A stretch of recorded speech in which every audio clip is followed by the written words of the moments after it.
Hello, ladies and gentlemen, and welcome to Mr. Saucedo's YouTube videos. Today we're going to be talking about how to balance redox equations in a basic medium. So we already talked about how to do it in an acidic medium. And so the nice thing is that if you know how to do that, then the first couple of steps are exactly the same. So we're still writing our half reactions for both oxidation and reduction, and we're balancing the equation in the exact same order that we did with acid. So just as a recap in case you forgot, the first thing you do is you balance anything that's not hydrogen and oxygen. Then you balance oxygens with water molecules. You balance hydrogens with H pluses. And then you balance charge with electrons. Once you've done those things, you've achieved everything that we already had done when we were balancing redox equations in acidic medium.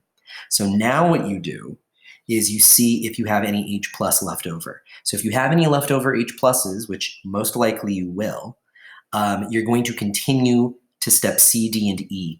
On the other hand, if you don't have any H pluses left, then you can basically just skip to the end and check and make sure your atoms and charges are balanced. So what do we do that's different? So if you have H pluses, what we need to do is to add enough OH minuses to each side. So not just to the side that has the H pluses, but we're also going to be adding the OHs to the opposite side, okay?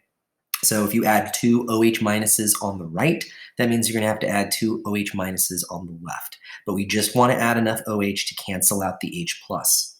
Once we do that, H pluses and OHs form water molecules. Once you've done that, you can cancel or combine your water molecules, and then you'll have your balanced equation.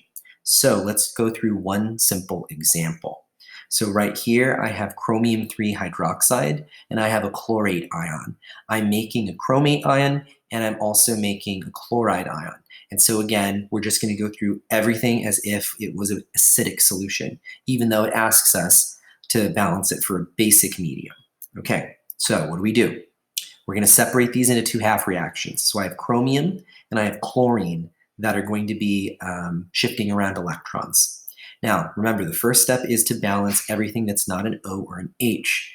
So if we take a look, we have one Cr here and one Cr there, one Cl here, one Cl there. That means that those are already balanced. Now, that means that the next step is to balance everything that are oxygens. So I have 3 oxygens on this side. I have 4 oxygens on that side. That means I have to add a water molecule over on this side. This, I have 3 oxygens. I have none. So I have to add 3 water molecules on this side. Now that I have my 3 water molecules and I have my 1 water molecule, I need to start counting my hydrogens. So I've got 3 hydrogens plus 2 here, that's 5 hydrogens, so I need to add 5 H pluses to the opposite side. Here I have 6 H's, so I have to add 6 H pluses to this side.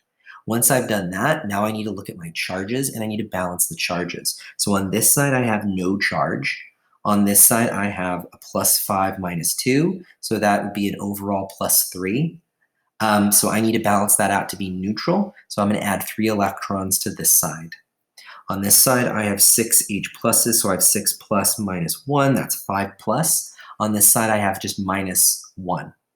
So again, I need to get it to be a minus 1. How can I change that? I would need to add 6 electrons in order to get to a minus 1, right? Because this is a plus 5. So if I add 6 negatives, that means this side now is a negative 1. This side needs to also be negative 1. Because I need my charges to be balanced. Now, just like before, if they are not the same number, 6 and 3, I need to take care of that using multiplication. So I need to multiply everything here by 2. So I put a 2 here, 2 here, 2 here, 5 becomes 10, 3 becomes 6. Now, theoretically, I should be able to add these together. Notice my electrons are going to cancel, and so what I'll end up with is this, okay? Yes, I canceled some things, but again, it's just following the rules, right? I have like 2 waters on this side, 3 waters on that side. That means I have 1 water molecule on this side. I have 6 H's on this side. I have 10 on this side. That means I have 4 on this side. So right now, this would be totally balanced if it were acidic, but it says it's basic. Something else that asks is which elements are being oxidized and reduced. And so we'll deal with that in a second. But right here, I have 4 H pluses, so I need to add 4 OHs to this side, and also don't forget to add 4 OHs to that side. Now, what does that mean? These combine to become water, there's nothing over here with water, so I'm still going to have OHs on this side. But these are going to combine to make water molecules. So now what I would have is this as my final balanced equation. I have 5 water molecules now, 4 I made from hydroxides and hydrogens, and 1 that was already there before. And then on this side, I just have my hydroxides. So now my balanced equation is balanced for the basic medium instead of the acidic medium. Okay, which is our oxidized and reduced element. Well, Cr is being oxidized, and then Cl is being reduced. Okay, so hopefully that makes sense. And if you have any questions, let me know.